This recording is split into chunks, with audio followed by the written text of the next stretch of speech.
My name is Natalie and I'm from the Netherlands. I'm Prem from Malaysia. Hi, I'm Russell from Singapore. My name is Miguel and I'm from Mexico. I'm Guan Yang from NTU. 大家好，我是来自中国的欣姐。I'm Leo. I'm from Japan. My name is Lin Seok-jang. I'm from South Korea. Hi，我是来自台湾的 Coco。Hi, I'm Hui Li from Singapore. I'm Pablo.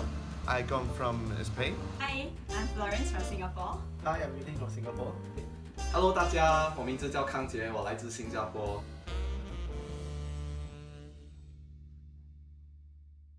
Hello， 大家好，我是思彤 Stella。随着交换进入尾声，想要替我在瑞典这边认识的一些朋友留下记录，所以我就访问了一些我在这边认识的朋友，问他们对瑞典或是对交换生活有什么看法。那我们现在就来一起听听看他们的想法吧。What's the biggest difference between Sweden and Singapore? Okay, so the biggest difference in Sweden and Singapore is the weather and the climate. Yeah, there's 4 seasons in Sweden, but there's only 1 season in Singapore. Yeah.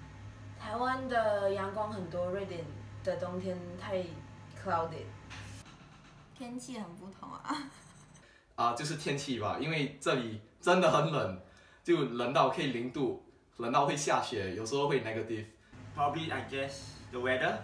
So, the weather in Linköping in Sweden is much better because it's not too hot. So yeah, and I like cold countries, so I think Sweden is good. The weather, first of all. Like here, I decided to come to Sweden to experience a whole different kind of weather because in Mexico I'm always hot. That's why we as Mexicans you sometimes see us. And even though we're very happy people, you see us and we're making like this kind of face where it's like, but it's because it's very hot.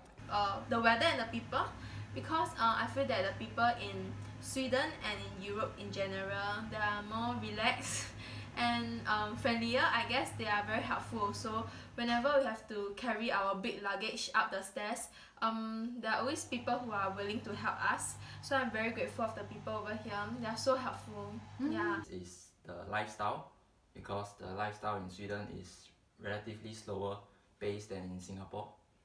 Because usually during the weekends, Swedes like to spend their weekends at home because it's their family time. But in Singapore, people tend to usually go out because to have fun.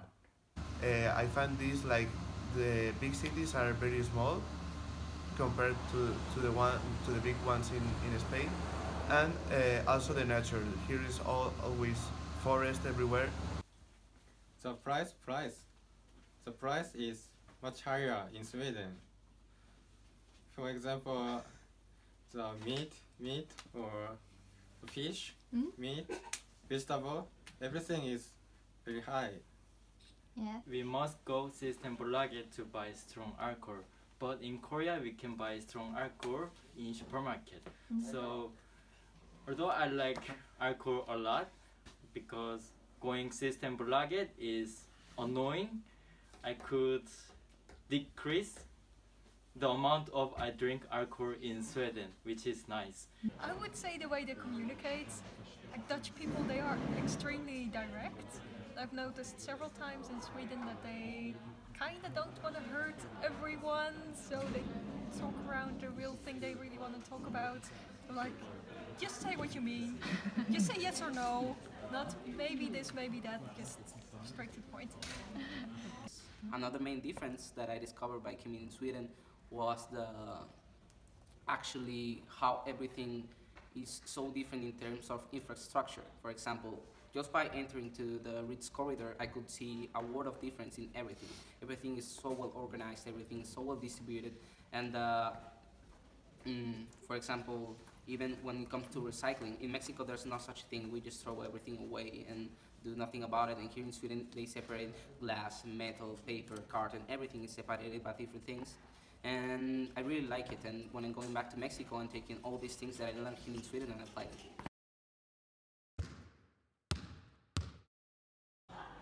My home university is bigger, and the space, a lot of space, so have more facilities.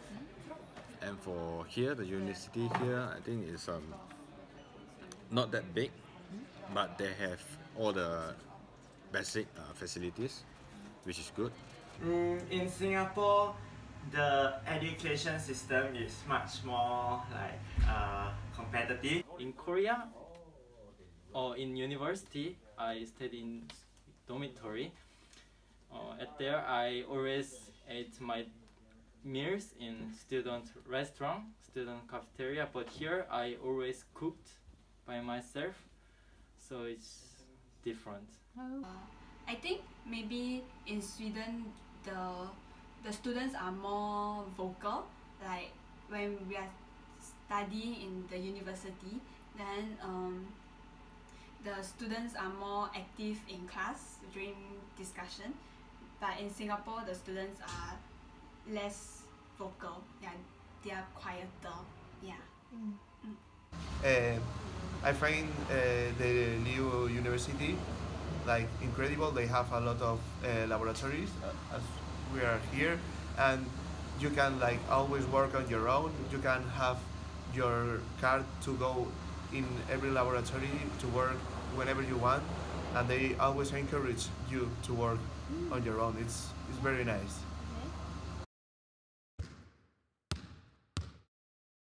Tell me about a good or a bad thing about Sweden. Good thing about Sweden is, well, there's a lot of places to explore compared to Singapore, which is very, very small. You know, in Sweden you get to see the northern lights. In Singapore you see nothing. And in Singapore you see a lot of things as well. Do visit Singapore. Singapore is a very nice place. Yeah, but I mean it depends. If you are a nature person, Sweden is for you. A lot of hiking, a lot of forests, a lot of mountain. If you are a city person, Singapore is for you. You know, gardens by the bay. But if you really want to visit a nice city, you should consider Paris. But please come to Singapore. This episode is sponsored by Singapore Tourism Board. Okay, the good thing about Sweden, I think what attracted me a lot at the start was the people. I feel the people very open, they are very accepting, then like they are very chill also, very relaxed. Then I feel like they are one of the most non-judgmental people I met. Very chill, yeah. Okay, a good thing is that because the cities are small, you can always take your bike whenever you want, so you don't have to use the bus or the car, so you don't pollute the city so much. Sweden has a very interesting concept of recycling. I think that this recycling thing is very useful because when we always buy drinks or cider back to our hostel, we can always recycle and get some money out of it. What else is nice? Oh yes, my Pokemon gym. Every day 50 coins. Okay, that's all.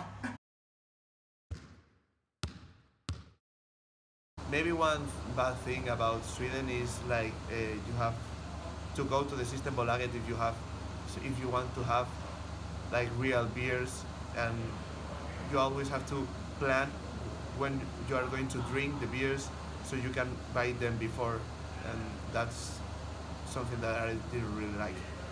Yeah, and one of the bad things is that because Sweden is really very big, so it's really hard to get from one city to another. You always have to buy a lot of train tickets and book the bus tickets. Yeah. 好像我们很喜欢这里的交通，因为我们现在住在林舍宾，所以我们离那个大城市比较远。林舍宾是一个比较小的一个 city，所以我们这里搭巴士，它巴士的 frequency 就没说会很好，可能要等20分钟，半个小时。而且在瑞典，在瑞典生活有一点贵啦，这里平常吃食物都是10块新币，我在新加坡吃一餐可能才3块新币而已，所以就会觉得比较贵。但是关于交通，我们在这里可以搭脚车，所以也挺好玩的。The lecturers here, they don't give much tutorials. Yeah, I mean if you do tutorials back in your home country, yeah. So I mean tutorials are like something that is very guided exercises. Yeah, so in Singapore we have that, but here we don't. So in here it's like they just give us the content and then self-study lah. So and another bad thing is that it's just very ulu here, very isolated from anywhere else. So if you want to go shopping, it's a 20 minutes ride bus out. If you want to go fly overseas, it's a 4-hour journey to Alenda, so bless me. No, I can't do this.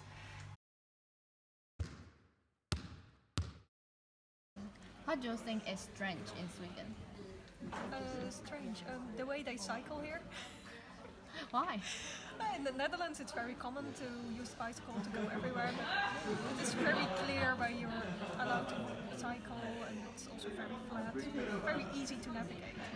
And in Sweden, you see a lot of people wearing helmets, but I think that's only because they just always have their earphones in, and they don't give directions, so... And sometimes I also feel like that you need to ride on the sidewalks here because they are combined with the cycling paths, and that's quite weird to me. In the Netherlands, it's all very separate from each other. So I think it's more dangerous here. Yeah. Okay. 很奇怪，很奇怪哦，他们喜欢吃那个甘草糖，我完全不能理解。虽然说很多食物我都喜欢，但是那个我不能接受。那个我吃了第一口就想吐掉。好。What is the most worthy thing you get in Sweden? Okay. You can tell the audience about your story a little bit. Stay tuned for more. Please subscribe to the channel. Please support Stella. 以上就是我的朋友们对于瑞典交换生活的想法。那我这次访问了蛮多的朋友，朋友们也都分享很多，我很感谢他们。所以有一些真的无法割舍的内容，我放在下集。那下集会比上集更有趣，下集有更多关于瑞典食物啊，还有瑞典金发碧眼帅哥美女交换生们对他们的看法。那请大家继续锁定我的影片哦，拜拜。